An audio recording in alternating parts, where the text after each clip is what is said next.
సంక్రాంతి బరిలో రిలీజ్ అవుతున్న 4వ cinema F2 fun and frustration. టైటిల్కి తగ్గట్టే ఈ చిత్రంలో బోర్డంత ఫన్ ఫ్రస్ట్రేషన్ ఉంటుందని ఇదివరకు రిలీజ్ అయిన ట్రైలర్ చెప్పింది.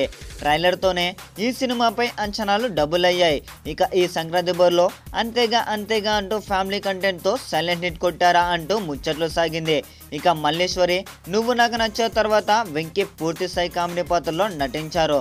వెంకీతో పాటు వరుణ్ తేజ్ నైజాం యాస పలికిస్తూ కామెడీ పండించే పాత్రలో కొత్తగా ప్రయత్నించాడు.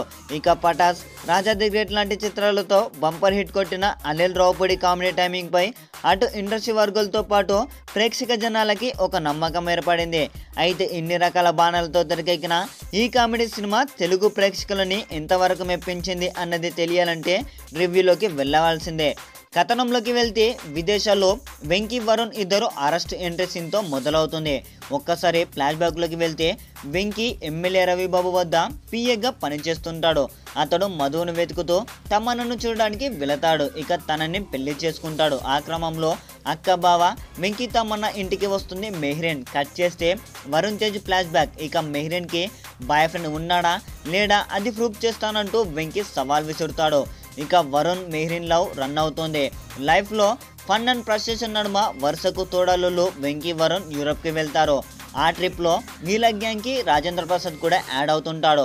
అయితే వీళ్ళంతా విదేశాల్లో ఎంజాయ్ చేస్తున్న టైంలో ఊహించని ట్విస్ట్, వీళ్ళను వెతుకుతుంటూ పిల్లలు యూరోప్లోకి దిగుతారు.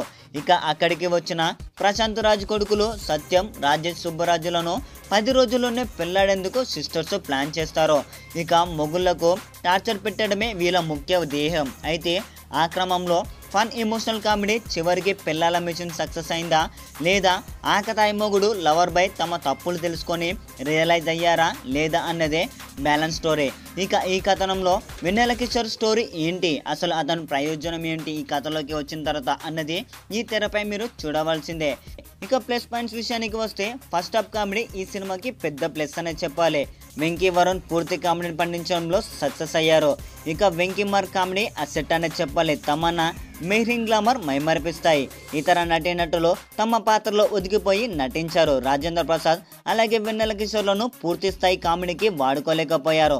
కథ అంతా గొప్పగా లేకపోయినా అత్యంత రక్తి కట్టించే కథనంతో కామెడీతో రంజింపజేయడంలో అనిల్ రావుపూడి పనితనం పెద్ద ప్లస్ అనే చెప్పాలి.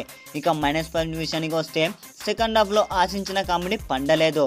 అయితే ఓవరాల్గా మూవీ ఫన్తో ఆకట్టుకుంటుంది. ఇక సాంకేతిక వర్గాల విషయానికి వస్తే టెక్నికల్గా ఈ చిత్రాన్ని అద్భుతమైన విజువల్ చూపించడంలో కెమెరా అలాగే దేవిశ్రీ ప్రసాద్ మ్యూజిక్ ఓకే అనిపించాయి. ఇతర భాగాలు కూడా ఓకే అనిపించింది. ఇక అనిల్ రావుపూడి కథను మరింత గ్రిప్పింగ్గా రాసుకోవాల్సిందే. ఇక మొదటి భాగంతో పోలిస్తే సెకండ్ హాఫ్ పాటలు కొంత బెటర్ అనిపించింది. ఇక ఈ సంక్రాంతికి ఫ్యామిలీ ఆడియన్స్కు ఈ సంక్రాంతికి ఫుల్ ఫన్ ఫ్యాక్ట్ ట్రీట్ ఇచ్చే సినిమా ఓన్లీ F2 అనే చెప్పాలి. ఇదే ఫ్రెండ్స్ ఇప్పటి వరకు ఉన్న సమాచారం. చూస్తూనే ఉండండి ఇలాంటి సరికొత్త సమాచారం కోసమై మన టుడే పోస్టర్ ఛానల్ని సబ్స్క్రైబ్ చేసుకోండి. అలాగే ఈ వీడియో కనుక నచ్చినట్లయితే లైక్ చేయండి, కామెంట్ చేయండి, షేర్ చేయండి అండ్ సబ్స్క్రైబ్ చేసుకోవడం మాత్రం మర్చిపోకండి. బాయ్ బాయ్, జై హింద్.